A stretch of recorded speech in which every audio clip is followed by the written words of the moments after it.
Next up, at UFC Denver, we have Josh Fremd taking on Andre Petroski in, honestly, what could be a pretty fun, sloppy kind of fight.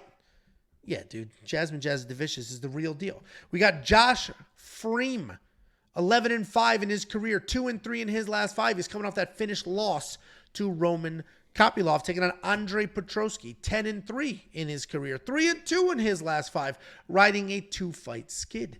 Josh Fremd is similar to Joshua Van in that he doesn't have any background in any one specific martial art. He started MMA.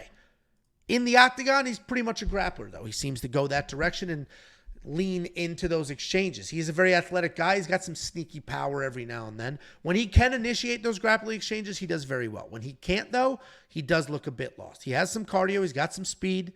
He's well-rounded enough to make adjustments in fights. He's got that general flow MMA style, meaning he doesn't have a specific background, which is good and bad. It's good because he's a well-rounded guy. It's bad, though, because if he is going up against an expert in one thing, he doesn't have something in his back pocket. If he's going against a great wrestler, he doesn't have phenomenal striking. If he's going against a phenomenal striker, he doesn't have phenomenal wrestling. He doesn't have that one thing to lean on. He's taking on Andre Petroski. Andre Petroski, a very good wrestler with great takedowns. Stand-up is just okay, but there's insane power built into those punches. When he does shoot some takedowns, they're fast and they're clean. He's got solid BJJ as well, and he uses that to control positions and snatch things up in scrambles. He's coming off the ridiculously, insanely, no-nonsense, made no sense self-knockout on Jacob Malkoun's hip. And I've seen, even now, even months later, people like, no, this is what happened. He shot the takedown, got a stinger in his neck. No, this is what happened. His back foot hit him. No, this is what happened. Jacob Malkoun punched him. Even to this minute, you're going to get 15 people in the comments saying different stuff happened. The reality is Andre Petroski shot a takedown, knocked himself out. It's only the second self-knockout I can recall. The first one was way back in the day, Matt Lindland. Matt Lindland threw a lateral drop, slammed his own head into the floor, and just knocked himself out. That one made more sense than this one. You knocked yourself out halfway through that main card. Sleep in your chair. I was not asleep in my chair. What are you talking about? Anyway. Thank God we brought that portable CPAP. Make random shit up. I'm sitting there like, I'm sorry, guys, putting the tubes on your face. Wrenching the generator. We got, it's a portable power bank. Josh Fremd is not a guy that you can trust. This is kind of a ridiculous match. He also watches these breakdowns. I'll never forget. I picked SD Factory X Josh Fremd. Oh, he changed gyms? Was he always there? I think he's been there. Oh, well, after the SD Dumas fight, he went through Twitter and meticulously replied to every single tweet that picked against him. At least he waited till after the fight and not before. But, like, do better research. I would do that if I was a fighter, for sure. I do that with Lock of the Week. It's got to be hard. Literally every time Lock of the Week hits, the first thing I do is I go to the comments and reply to everyone that's like, oh, this is good. Like the Ricky Simone one. Somebody's like, worst pick I've ever seen. Ricky's going to roll this dude. And I just laugh my ass off, fucking clown. Oh, I get it. I totally get it.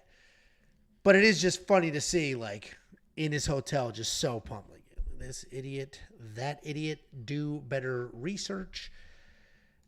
And it is a tricky fight to break down because Andre Petroski is a bit unreliable. But he is on a 2-fight losing streak. If you look at the 2 losses, though, one is very understandable and is just aging really well.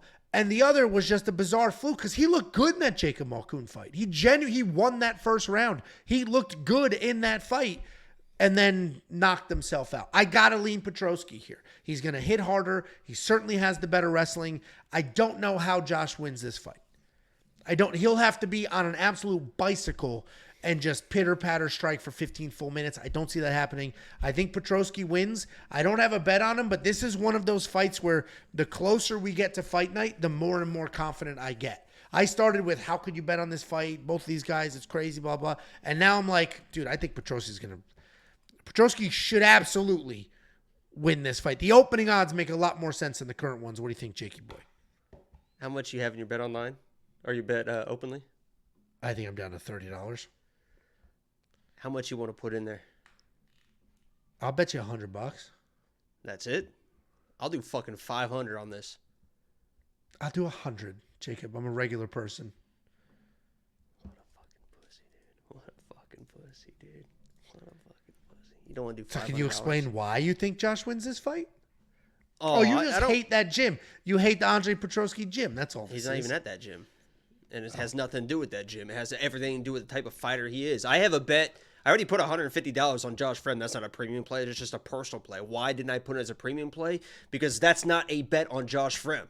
Do I think he's going to win this fight? Yeah, I think he's going to win that fight. This is a bet against Andre Petroski. The guy's just not a UFC level fighter. He's just not a UFC level fighter. He has shown time and time again, no improvements in the striking, just bombs the right hand, bombs the right hand, bombs the right hand. He can go to the wrestling, but no matter what he does, he's going to get tired. He slows down tremendously. Even after like 3 or 4 minutes of the first round, he is already gassing. Now at elevation, give me a fucking break. He's going to bomb right hands. Can he land one and knock Fremd out? Yeah, he's a powerful enough guy. These are 185. These are going to be 200-pound men swinging wild shit. Yeah, he can knock out Fremd. Of course he can. But if he doesn't, he's going to be in big fucking trouble because he's going to gas, and Fremd can also wrestle, can also grappler, and he can also just pump out that jab. Fremd is the perfect guy to just kind of stay back, pump the jab out, watch Petroski just,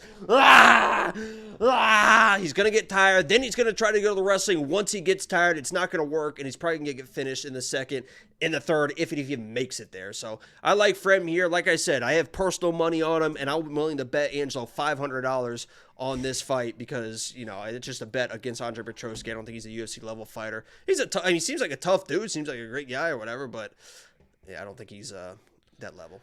Actually, the only reason I'm a little nervous about Petroski is the cardio. I think he's the better fighter literally everywhere outside of the cardio. Hits harder, better wrestler, legitimately a better wrestler. That's not even a question. So it's just, can he be the better wrestler and hit harder for 15 full minutes? I don't know. At elevation, I know less.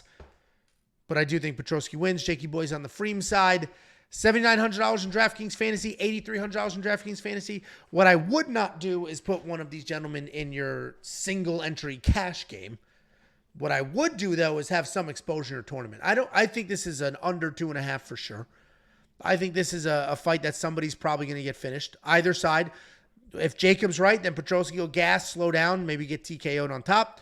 If I'm right, then Petroski might land that big punch, get the takedown, just work on top, and then get the finish from there. Either way, it could be a really fun, entertaining fight. I'm actually looking forward to it. WeWantPicks.com. Click Become a Member. It's freaking $10 an entire month for the best, literally the single best package on this planet in this space. WeWantPicks.com. Click Become a Member at the top. $5 super chat from Christian Baller. Never forget when my boy Brian Battle, last pick on The Ultimate Fighter, ninja choked Petroski, who had all the hype around him.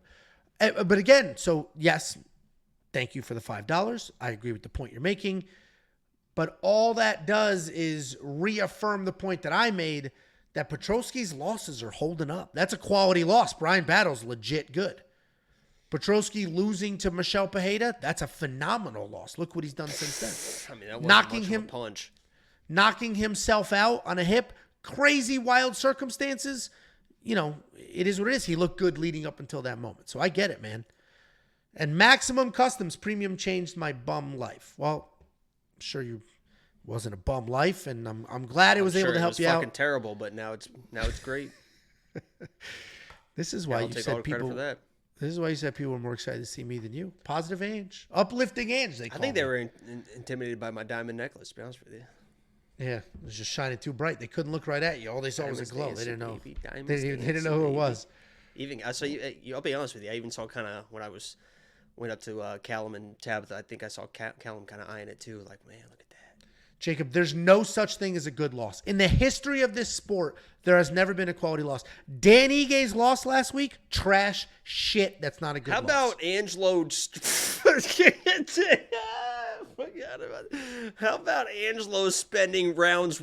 I mean, 12 or 13 minutes of that 15-minute fight trying to start a fucking stadium-wide thank you, Dan chant. Come on, guys. The whole time, Angel's like, come on, guys. We should be grateful for what he did. Nobody's clapping. Everyone's just sitting there. Lily, everyone's just sitting there trying to watch the fight, and Angel's like, come on, guys. We should be. Thank you, Dan. Thank you, Dan. That was a quality chant. For literally 10 minutes nonstop. Nah, it wasn't that long. Thank you, Dan. It almost had legs. Listen, I honestly, we should have been more thankful. Pissed off. You were legit. I was pissed pissed off. because you We're just kept watching yelling the like fight. No, you were I'm yelling rooting for Diego. You were like, yeah, Danny Gay sucks. Like you were yelling some shit like that, and I was like, dude, this guy, we don't have this fight. We don't have this. Thank you, Dan. He deserved all the credit. If that every time I was like, "Nice shot, Diego," you were like, "Dude, you should be thankful Dan is here." Thank you, Dan. Now you're exaggerating. I literally tried to start that chant for fucking 2.5 rounds. No, I did try to start the chant. How many times did you try to start that chant individually? Be serious. 2 times. Dude, it was between 8 and 12 times. If you don't remember that, I swear to God, you know I'm not just. I will make stuff up. But when I'm being serious, you know when I'm being serious. That was between 8 to fucking 12 times. And if you don't remember that, that's not a good situation. Sounds like I started it. Thank you, Dan. Sounds like I started it. And we were there live. Get off Dan's meat. Shut up, nerd. We were there live. Jacob paid for tickets, already let down when the main event fell apart. Already let down when we lost a different co-main event. We were about to lose this co-main event, and somebody rose from the ashes, stepped up, and made sure we had a fight. We broke that news to the entire VIP room. The coolest clip in the vlog is me telling Brandon Moreno what happened, and he's literally literally had no idea. Jesus Christ. That's so you don't watch that. You don't watch that back and think, annoying. "What am I doing?" You're touching always just all like, over him, like, oh, get the fuck out. You're always like, hey, touch. So and all the annoying. comments Dude, like, you were right, Jacob. Because I literally, before we even left to Vegas, I literally said, wait until we see the vlog and you guys will see once Angelo starts drinking how touchy he gets. And you were like, I don't touch anybody. The second that vlog went up, people were like, man, Angelo is touchy. Look at touchy Ange. Dude, like touchy implies something horrible. Like shoulder tapping somebody that you're talking to while you're talking to him. You're is like not open touchy. palm, just always touching people. He's a tiny little man, so I put my hand on his shoulder to establish dominance, which I did. Let's move on.